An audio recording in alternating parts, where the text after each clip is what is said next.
As I said, the Frank Vronsky shot. Frank has used, in addition, Lens Baby offers a number of optics you can mount on the lens. This is a fisheye, for anyone who's not familiar with that. Very, very wide. You start getting the circular pattern around the end. And if you don't like that effect, you still get the wide, but you can crop out the edge sides. In this particular shot, it works very nice. I think it makes like a visual frame for us. Great shot of a turtle. Another shot from Frank using the Lens Baby. And here he's added the soft focus lens attachment. And he's used not a fisheye lens, but a super wide lens. That's when you start getting this, you're getting all this distortion here. Like, pretty obviously the door on the house is distorted and that sort of thing. Not as distorted, certainly, as the turtle. So it's a very wide angle shot.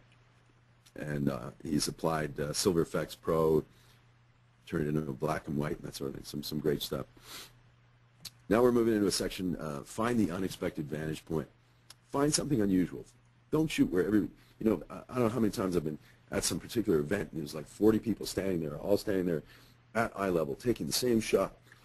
And if you mix it up a little bit, find the angle that not everybody's shooting at, not everybody would think about, that sort of thing. And this shot I love. This is from a student, Dee Dee Freeman. Dee Dee is a student of Angelique Wilkerson.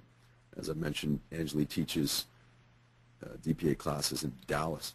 And this obviously in an aquarium, through one of those glass viewing tanks that the polar bears come down. But by going in very close, very tight on the polar bears, it's just reduced down to like this snout. It's I just love this when it came in. It was just spectacular, and you can see the little bubbles of water and stuff like that. It's pretty spectacular, and there's a little bit of motion. You can see a little bit of blur and that sort of thing. But in this context, I think it adds to it. I think it makes it sort of more real. It just that bear looks like it's right coming into you, that kind of thing, which I kind of appreciated. Keeping on the theme of zoos, this is one of my shots from the zoo. This was actually at the Central Park Zoo.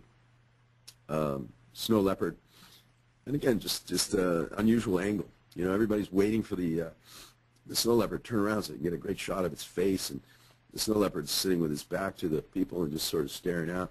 Doesn't want to be distracted by them. But there's still a photograph there. You don't have to get the animal's face in the photograph. And what I liked about this was, just a little touch of humor or something. A little kid trying to pet the snow leopard's tail. Let me go on to. Let me answer a couple questions here. Michelle asks, how do you keep from getting dog red eyes, or in a lot of cases you see blue eyes? Excuse me, blue eyes on dogs. Basically, what's going on there? In a lot of cases, you've got a little pop-up flash. You can see right here. You've got a tiny little flash that pops up. It's only about 1.5 inches from the lens to the flash. And obviously, all the point and shoots, the flash is going to be right down there on the camera. The problem is the distance between the flash and the lens, in this case from here to here. The greater the distance, the less chance of red eye. What happens is the light from the flash comes out, hits the person, comes back, hits their eye, bounces around inside the blood in the back of your eye, bounces back right into camera. If the flash is up higher, it's coming down on an angle. The light's reflecting. Light works like a pool table. It's your excuse to have a bit of a decadent youth. You can go out and play pool and tell them I said you had to do it. If you watch the screen here, watch the cursor, and imagine you're looking straight down on a pool table. So let me jump to this one a little clearer. If light goes straight out like this, it's going to come back straight out. If light comes in, and it works exactly the same way a pool ball bounces off a bumper. If light comes in like this, it will come out on this angle. So as I said, if the light is higher, if the flash is higher, the flash goes in on an angle and comes back on an angle, not directly back into camera. So there's not, with a little camera like this or point and shoot, there's not a lot you can do.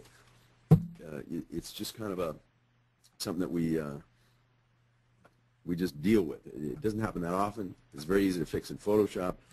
But if you have an SLR, DSLR, you can use an auxiliary flash, external flash, gets the flash up higher. We'll get rid of that. Let's go back to this photo. It's a photo by Deborah Cole, one of a student in New York. She's taking classes with Adam Stoltman and also myself. And when this came in yesterday, I think it was, I just howled. I thought it was hilarious. You know, this beautiful texture in the wall here, and in the bridge, and it's almost repeated. I don't know if Deborah set this up or just happened to see it, but right away I was looking at this, and it just kind of reminded me of a Gary Winogrand photograph. Just some quirky little New York scene. I just loved it. Here's another photo from Nikhil Ball. As I said, Nikhil teaches DPA classes in Washington, D.C. Just a bird going down into the water for a fish or something, or a bug or whatever it's. As I said, this section on sort of the unusual vantage point. You know, most people are just waiting for that bird to cruise by on the water and that sort of thing. And Nikhil's got this great shot. All you see is the bird's tail and just that rush of water as it's jumped in. Another very similar, just a quirky vantage point. Photo from Frank Seitman. Again, Frank teaches DPA classes in Boston. It's a photo of a blue-footed booby on the Galapagos Islands.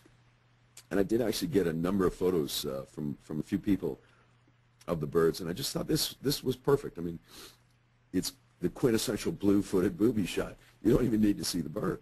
It's great, and he's got beautiful detail in here, the little claws on the end, and contrasting blue against this sort of volcanic rock.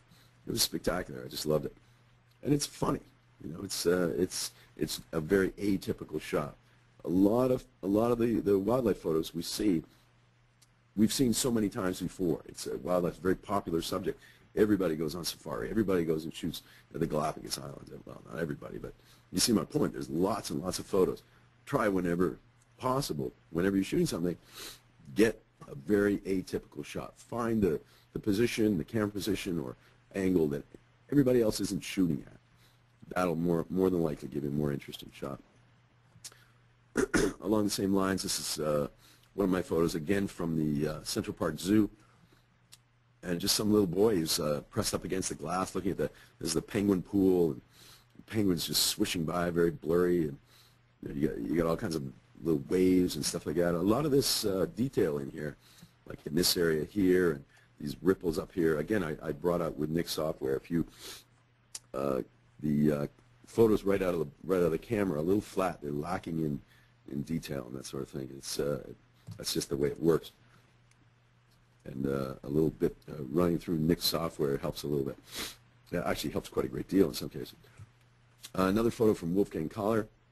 These are lovebirds. And again, very, very sort of atypical. I mean, by using a very, very shallow depth of field. I mean, Wolfgang's using an f-stop of 6.3, which ordinarily you wouldn't think is that shallow. But because he's using a relatively long lens, the focus is from about here to here. In front here, you can see it's out of focus. In the back, it's out of focus. So it's just got this one plane of focus. But again, leaving all this great negative space, it's sort of very similar to the Nikhil Ball shot earlier of the one bird against the snowy background. Just by having something a little atypical, it looks very interesting. This is Hinda Schumann's photo. As I mentioned, Hinda teaches DPA classes in Philadelphia. And this is just the claw, or whatever you call it, of a snapping turtle, which I just thought was beautiful, just sort of a little portion of the animal. And, you know, the sort of, you can see the kind of prehistoric aspects of it. And I loved that it was so moody and dark and that sort of thing. Now, she has applied a little bit of Nick Silver effects to it, bring out some detail, make it look more like a classic sort of black and white film shot. And the next shot is one of my photos that was shot in the Boboli Gardens in Florence. And I included this because I also teach classes at Lehman College. And I gave the students, I think it was last year, I gave the students an assignment. They had to shoot animals.